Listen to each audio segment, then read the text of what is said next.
Hola, buenos días a todos y bienvenidos a Egipto. Quiero empezar agradeciendo a Isabel Velázquez y a Araceli Estriano que me hayan invitado a participar en esta serie de conferencias que prometen ser muy interesantes. Me llamo Sofía Torayas Tobar y soy profesora en el Departamento de Clásicas y en el Departamento de Antiguo Oriente de la Universidad de Chicago.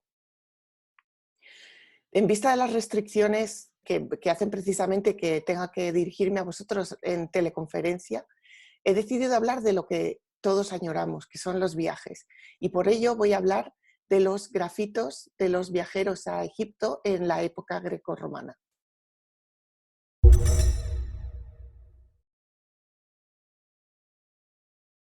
Os propongo hacer un viaje y bajar por el Nilo, navegando, empezando en Abu Simbel, continuando por la isla de File, pasada ya la primera catarata, y finalmente desembarcando en Tebas y visitando el Valle de los Reyes. Antes de comenzar nuestro viaje, me gustaría hacer una breve referencia a los viajeros del pasado y sus testimonios. No cabe la menor duda de que Egipto ha causado y seguirá causando fascinación en todas las épocas de la historia. Y ha traído, y seguirá trayendo, a múltiples viajeros a visitar la magnificencia de sus monumentos y la belleza de su entorno natural.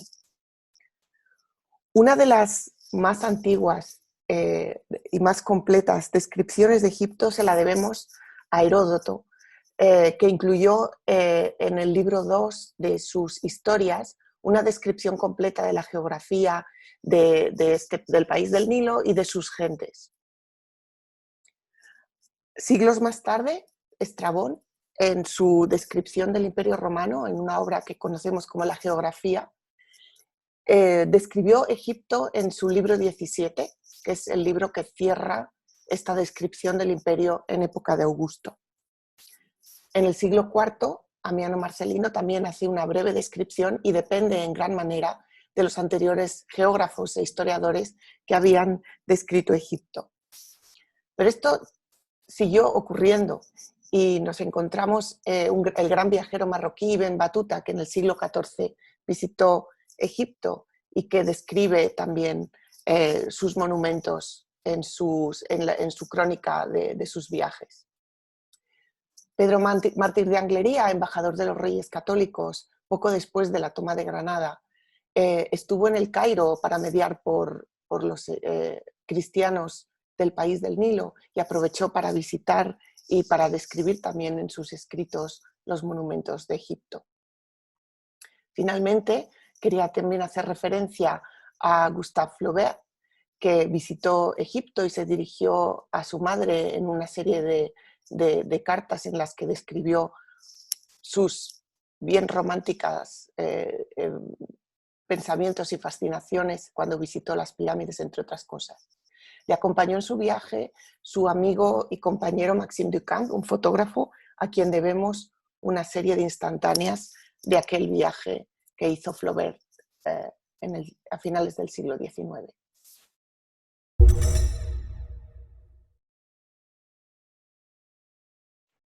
Graffiti es un término que se utiliza para denominar un tipo especial de inscripciones que en general se producen de manera ocasional, sin ningún plan previo, por personas privadas que quieren dejar sobre los muros de algún monumento su nombre o un dibujo a modo de recuerdo o legado. Son muy conocidos, por ejemplo, los graffiti de las catacumbas de Roma o los graffiti del lupanar de Pompeya. Son un tipo de ejemplos. De los que hablaré hoy son los graffiti ejecutados por soldados, por turistas, por viajeros en el país del Nilo, que dejaron sobre los muros de templos o de tumbas sus nombres, algunos dibujos y incluso en ocasiones dejaron poemas completos. Los graffiti, dado su carácter ocasional, se hacían en general grabando con una puntadura, con algún tipo de punzón sobre piedra o sobre el yeso del muro, como se puede ver a la izquierda, o también se utilizaba pintura, como se puede ver en los ejemplos a la derecha, tomados de la tumba de Ramsés IV.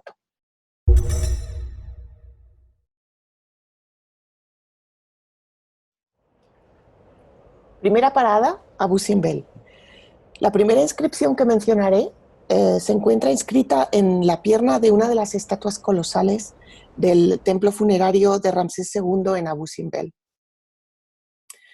Es un testimonio de la presencia de soldados grecocarios del ejército de Psamético II en una expedición contra Nubia que dicho faraón lanzó en el año 593 o 592 a.C.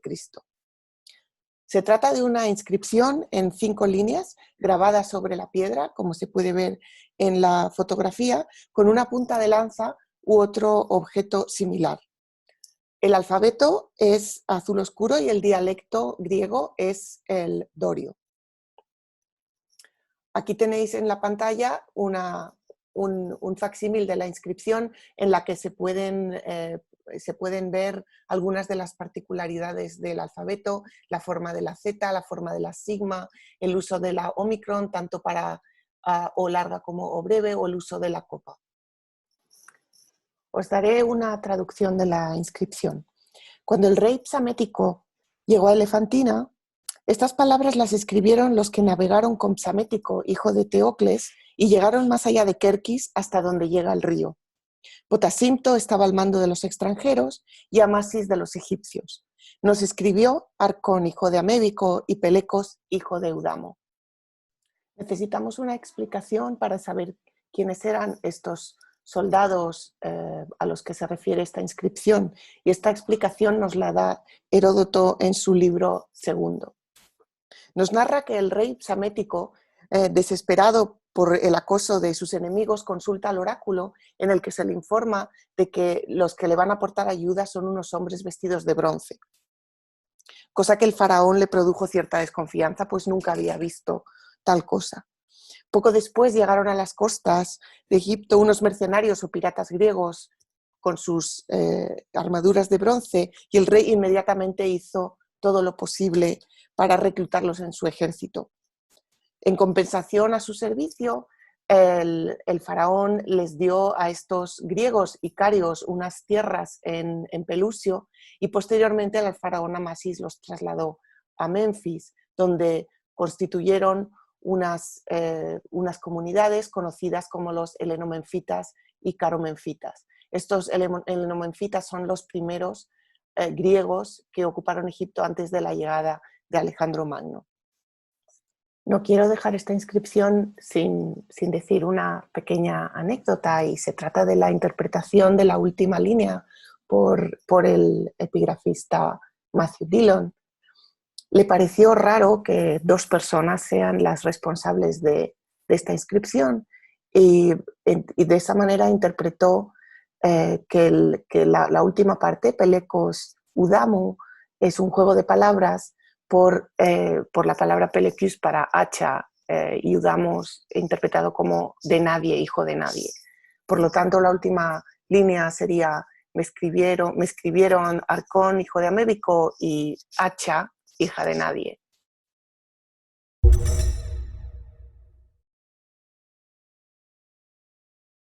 Seguimos nuestro viaje y bajando por el río antes de llegar a la presa nos encontramos con la isla de File y su impresionante templo de Isis, iniciado por Nectanebo I y terminado poco después por Ptolomeo II.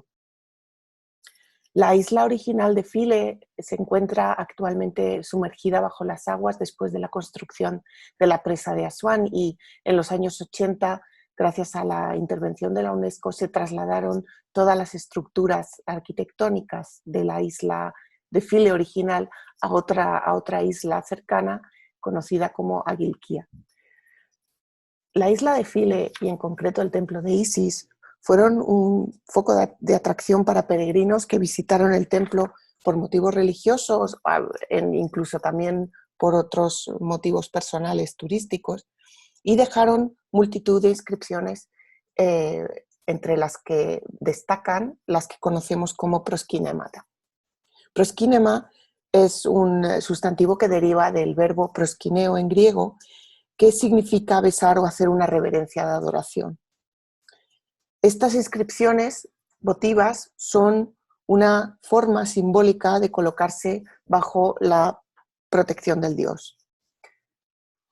Toda la fachada del templo de Isis está cubierta de este tipo de inscripciones y algunas otras. Casi en su mayoría son griegas, aunque, como se ve en la imagen, también hay algunas demóticas, incluso las hay meroíticas, y también hay coptas y posteriormente también árabes. Esta es una de mis favoritas, está dentro del templo y como se puede ver aquí una inscripción griega, yo soy Teodosio el Nubio, y debajo tiene otra inscripción en árabe y debajo tiene otra inscripción, probablemente esta de época copta también, yo soy Yosif, seguido de una cruz. Muchas de las inscripciones que nos encontramos en el templo de Isis en File son testimonio de la cristianización de este templo aproximadamente en el siglo IV. Esta inscripción que presento aquí es un proskínema, que es una costumbre que también adoptaron los cristianos de una práctica epigráfica anterior, y en este caso nos encontramos el proskínema de Calasiris, hijo de Patenue, que son ambos nombres egipcios, seguido de una cruz que separa esta inscripción de otra que se refiere a un tal Parakatis, padre de Calasiris, que también se trata de nombres egipcios. El templo de Isis se consagró como iglesia, y esta consagración trajo el uso de estas cruces que se grabaron sobre la roca, la creación de un altar que ven ahí a la derecha con un detalle más aquí. Y hay una serie de inscripciones que también son las inscripciones de consagración de esta iglesia, pero puesto que no son inscripciones de viajeros, las dejo fuera. Podría seguir hablando de las inscripciones de la isla de File sin fin, porque la verdad que hay multitud de ellas que son de gran interés. De hecho, en este mismo templo se encuentran la última inscripción jeroglífica y la última inscripción demótica conocidas, que son de finales del siglo IV después de Cristo.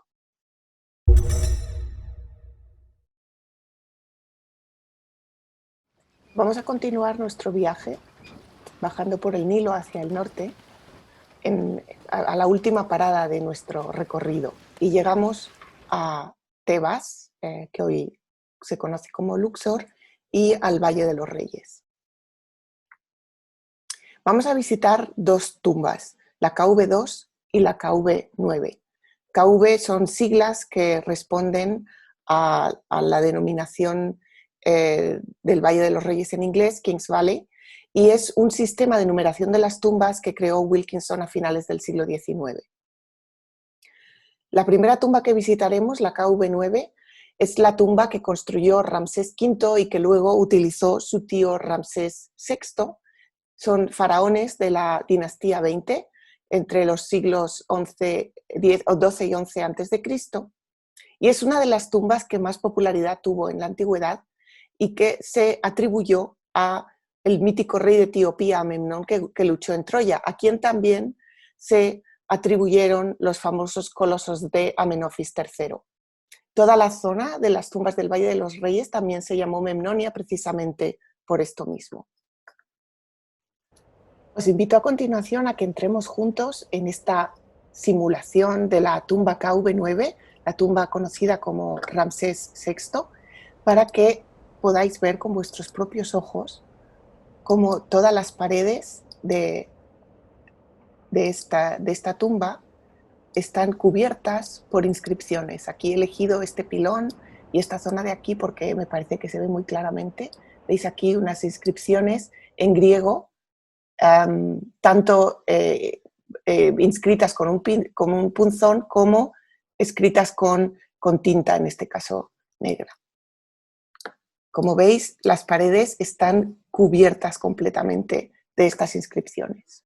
Vamos a seguir hacia el fondo de la tumba para que podáis apreciar el contexto en el que aparecen todas estas inscripciones, que están siendo estudiadas actualmente por la Universidad de Varsovia, que está haciendo un análisis completo y una reproducción fotográfica de la tumba completa. La tumba de Ramsés VI es de las más visitadas desde la antigüedad. Por esta tumba pasaron desde el siglo III a.C. hasta el VII después de Cristo médicos, filósofos, profesores, historiadores, soldados, y dejaron sobre las paredes, en algunos casos, testimonio de esto que estoy diciendo. La segunda inscripción que presento aquí, se ve con su transcripción a la izquierda, es Saprión el médico. He elegido otra inscripción, que es la que acabamos de ver en el pilón, la que aparece dentro del recuadro rojo, con su texto aquí a la derecha. Hermógenes, hijo de Amasis, habiendo visto las otras siringes, me asombré, pero habiendo visto esta, la de Memnón, me ha asombrado todavía más. Hay que aclarar aquí el término siringe, que es un término que normalmente se aplicaba a un instrumento musical cilíndrico y que se utilizó también para denominar estas tumbas por su apariencia. Y finalmente vamos a visitar la KV2, que es la tumba de Ramsés IV, que también está abierta desde la antigüedad y ha recibido multitud de visitas y tiene unas 700 inscripciones en latín y en griego. Una de las particularidades de esta tumba precisamente es que tiene 50 inscripciones coptas que demuestran su ocupación en época bizantina. Las que ven en la imagen muestran qué tipo de inscripciones son todas inscripciones de tipo cristiano que presentan diferentes tipos de oraciones o de invocaciones votivas. Aquí tienen más, incluso presentan una serie de dibujos de cruces y de monjes orantes. La ocupación de las tumbas por eremitas coptos es un fenómeno ampliamente conocido y que en este caso queda demostrado por los testimonios que dejaron sobre las paredes. Bueno, ya hemos llegado al final de nuestro viaje. Lo emprendimos en Abu Simbel y hemos llegado hasta Tebas, a la casa de los graffiti de los turistas.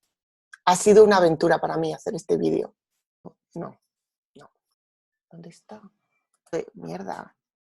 Uf, qué mierda. Otra vez. ¿Cómo se para esto? Deja ya de grabar. Muchas gracias, y espero veros pronto.